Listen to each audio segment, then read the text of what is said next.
guys, welcome back to another video. If you're new to my channel, hi, my name is Miranda. I teach about everything related to the trucking industry and how to navigate it. So if you're interested in this topic, feel free to subscribe down below. So I was thinking and I realized that I have not made a book a load with me video for a while. So today we're going to be booking a load together for one of our reefers. Now, just a little bit of a backstory. Today is September 29th.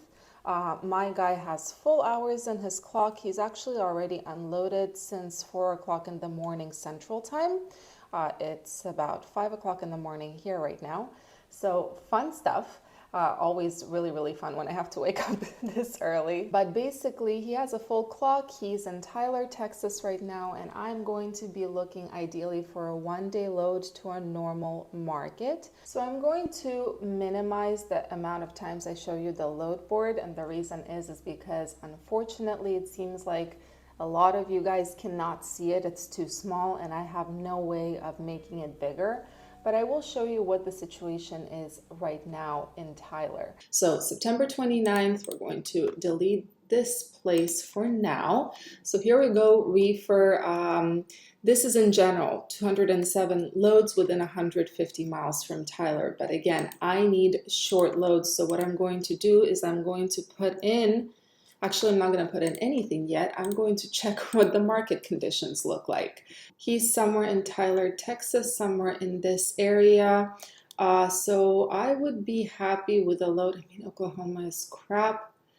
Okay, I see the general overview, but this doesn't give me a clear picture. Let me see. Let me just put in zone 7, zone 6, and maybe zone 5. Let's see the mileage. Yeah, the mileage is pretty decent. Not Illinois, but for a one-day load, the mileage is pretty decent. Now, not to Louisiana. Louisiana, Mississippi, unfortunately, they don't have loads right now. But maybe something to another part of Texas. Let's see the rates. Of course, Illinois is the best. Kansas, Nebraska. So while we're waiting for it to be 8:30 and for brokers to actually come alive, I want to tell you a little story.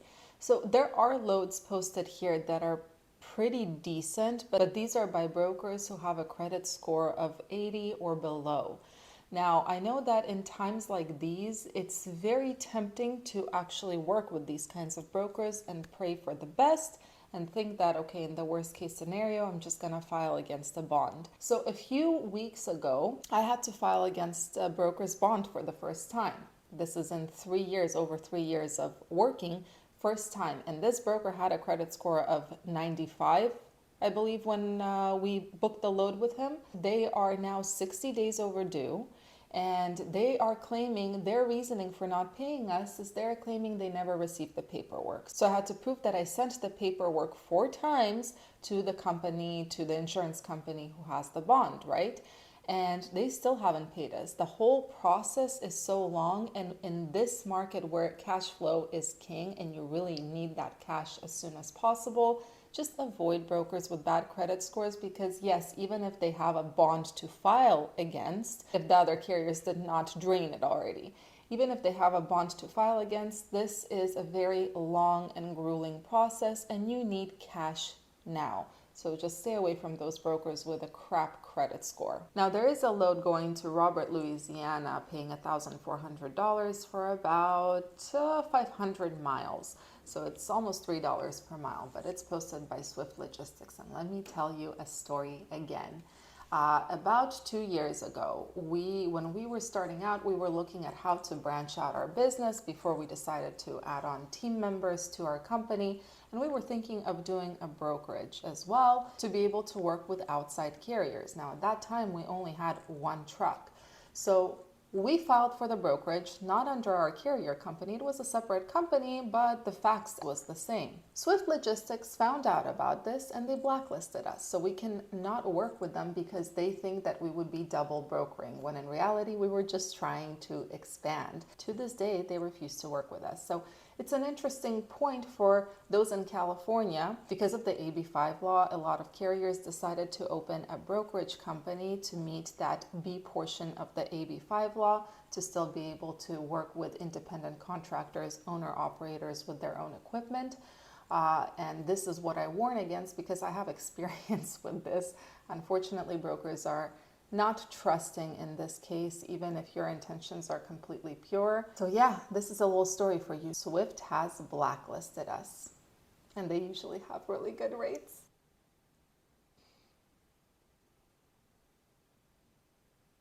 Seriously, looking for loads is like waiting for a fish when you're fishing at this point. You know how you sit on a lake or whatnot? I have never been fishing, but you're sitting and you're patiently waiting quietly. You're waiting for that fish to finally grab that bait so you can pull it out of the water. Yeah, looking for the load is the same thing because you're staring at it and you see a bunch of crap loads that are not even worth calling on. So you're waiting for one decent load to come out where you can either grab it or negotiate them up if they're close enough, because negotiating them up several $100s is impossible. Okay, interesting load came out by Frey Miller, $900.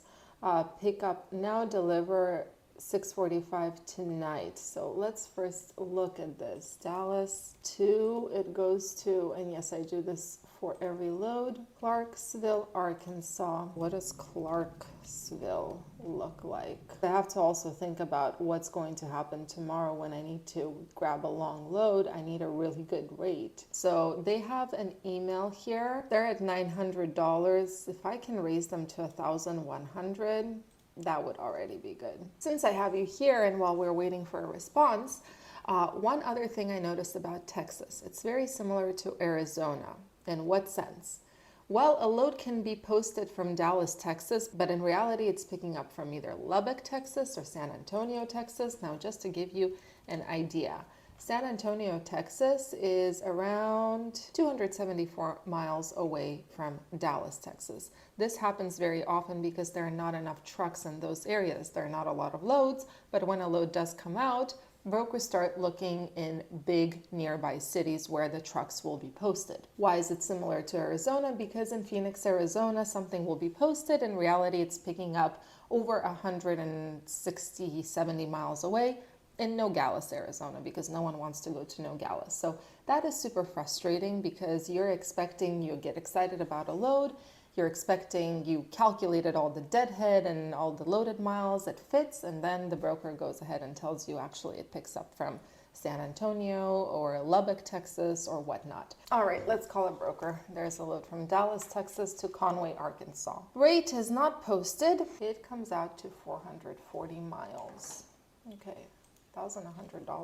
Thank you for calling. You may dial an extension number at any time. Your call is being transferred. Please hold.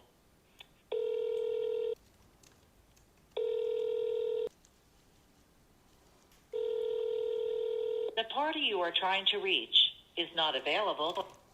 What else is new? This is so frustrating. It's 9 o'clock already in Texas. So fun stuff. All right, let's wait, something will come out at one point or another. I'm grabbing something today. Okay, I had to get out the big guns. I got myself some ryaženka. If you know, you know, and this will give me superpowers to find that load I need. Okay, a load came out of Fort Worth, Texas to Victoria, Texas. So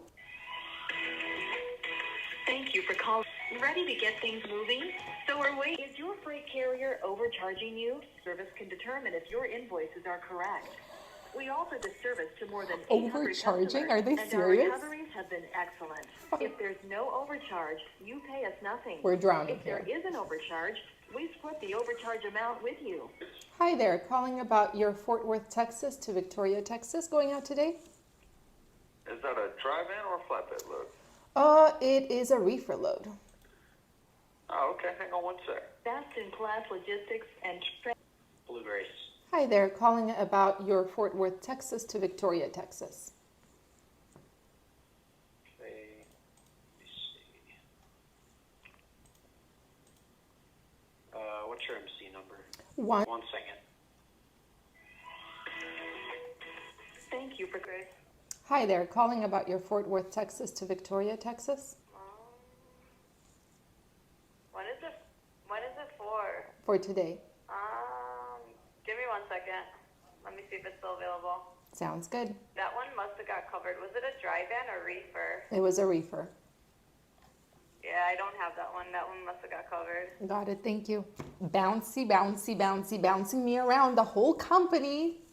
It's covered. You know, when I was just starting out, and the market was not good when I was starting out, and of course in 2021 and most of 2022, I had such a fun time booking loads. I used to sit in front of the load board and I felt like the queen of the world. I felt like Daenerys Targaryen. Now, well, I feel like doo-doo stuck to a shoe. At the moment, it all pays less than $2 unless it's a super short load, like there is a 51-mile load. With deadhead, it's about 150 miles, paying $300. So that's $2 per mile. This is absolutely not sustainable. The carriers that came into this market recently are going to go out. Now, in terms of when will this market get better? Well, some people are saying in 2023, from the beginning of 2023, it will be a new cycle. Some people are saying that this is not the case. It's going to take another minimum year for the market to normalize. So, I mean, I don't know. From what I see, I mean, the rates in Texas are obviously horrible, but on a national level, they're no worse than they were in early 2020 or late 2019. But the expenses are eating everyone alive. The funny thing I'm noticing as well is in markets like this, where it's pretty bad, brokers don't want to talk to anyone on the phone.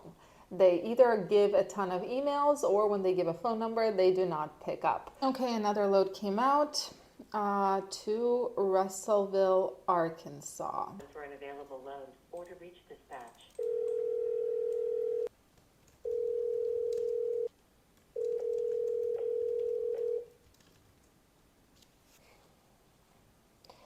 No comment. See, this is what I mean. In these kinds of markets, brokers will post a load and then disappear.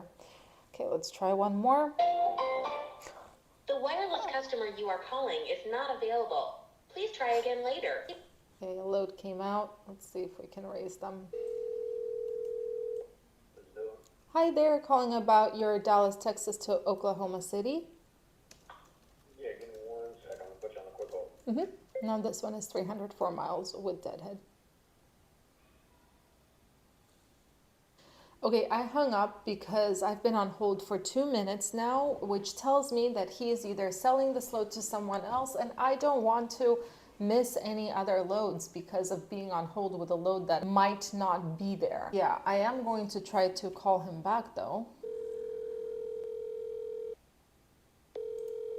Yeah, see, now he's not picking up, so that is a waste of my time. This is actually something that my coworker taught me. Your call has been forwarded to an automatic voice message system. I mean, I have no comment. A load just came out like 3 seconds ago. I called and yeah. There's another load that came out. Let me call them right now.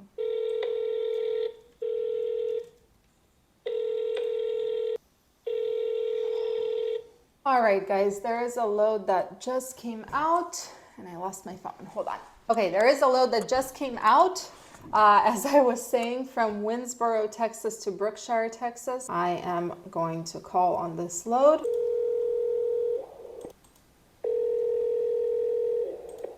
Welcome to the voice box of... Impossible. Simply impossible. Let's see what else came out. What else is interesting? Hey there, calling about your Waller, Texas to Dallas, Texas. Yeah, that's gonna be. You're gonna need to click on the load itself. Under the comments, there should be a name and phone number. You can call or text that number. Got it. All right, thank you so much. Okay.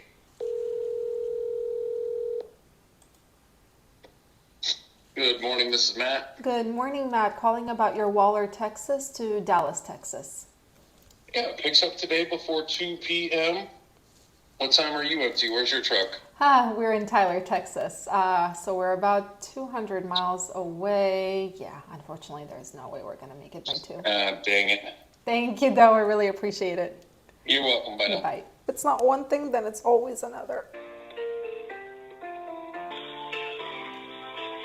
Hello.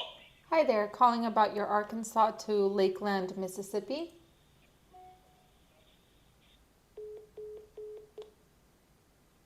I mean, do you believe this? So I just did something stupid. I recorded the video of me booking the load, or a broker calling me regarding the load, but I forgot to switch on my microphone, so there is no sound. So let me tell you what happened. So this guy called me regarding this load picking up from Nacogdoches, Texas. Sorry if I'm mispronouncing it, and going to California.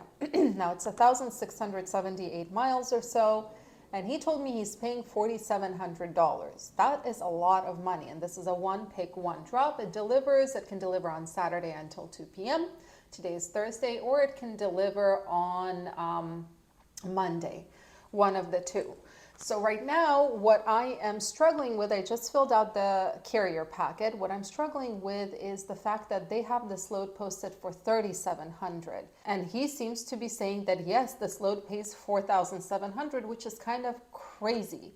I mean, it's like $2.80 to California, which is an abnormally high rate. So now I'm waiting for a rate confirmation to ensure that this is actually what it pays, not $3,700, but $4,700. So I'll keep you guys posted. I'm actually gonna call this dude. It's Richard. Hi, Richard, it's Miranda. We are about to start heading out to the shipper just to be there on time. I just want to confirm something because I see this load is posted on the load board for $3,700 and you're saying it's $4,750, correct? Actually, we haven't even posted this load. Is it from under our company? Oh. Because we didn't post this load. Oh, maybe That's for it's... sure. Oh, interesting. Why was I under the impression that it was your company? It was Globetrotter, so that's what. Okay, never mind. No. It's Thursday. Yeah. So. Got it. Absolutely. So yeah, I'll send you the rate confirmation just now, and your driver can head to pick up. Everything is good. Cool. Sounds good. Thank you so much. All right, cool. Thanks. Bye. Bye-bye. Well, that was a fail. Why was I under the impression that this was Globetrotter Logistics? Hold on, now I have to do something else because if this is not posted, oy vey, DAT directory. I need to check their MC. Hold on. 97 credit score. No change. Okay. All right, so I guess I was totally wrong. I don't know how I... Oh, okay, I know what happened. Okay, guys, ignore me. They have never posted this load on the load board. So if I hadn't posted my truck there, then we would never have found each other. And look at this rate, $2.80 per mile. I mean, it's pretty good for California. It's really, really good. I'll let you know when I get the rate confirmation because I need the rate confirmation to actually know that this is a done deal. Okay, I got the rate confirmation. Everything looks absolutely weirdly great. I'm surprised myself. Not that I did anything. This guy actually found me. I did not find him. But still, it's our load. So let me now send this to him. Cool. Okay. So the reefer is officially booked. So just to explain what happened when I called him and he's like, we did not post this load on the load board. When he called me, he didn't tell me his brokerage name. There was a phone number that I couldn't find on the load board. Very often brokers will call from a different phone number than is posted on the load board. So when he told me the pickup address, the only broker that had that load picking up was Globetrotter or something like that. So I was assuming that this is the broker who was calling me. Now, when I talked to him and he told me it's $4,700, I was in shock because that load was posted for $3,700 by that Globetrotter broker that I thought was the one I was talking to. He sent me an email, but he didn't have a signature in the email. Now, I did have to get set up with this broker, but because I was so overwhelmed with everything that's going on, I didn't even check the name on top of the carrier packet or within the agreement. I just assumed that it was Globetrotter.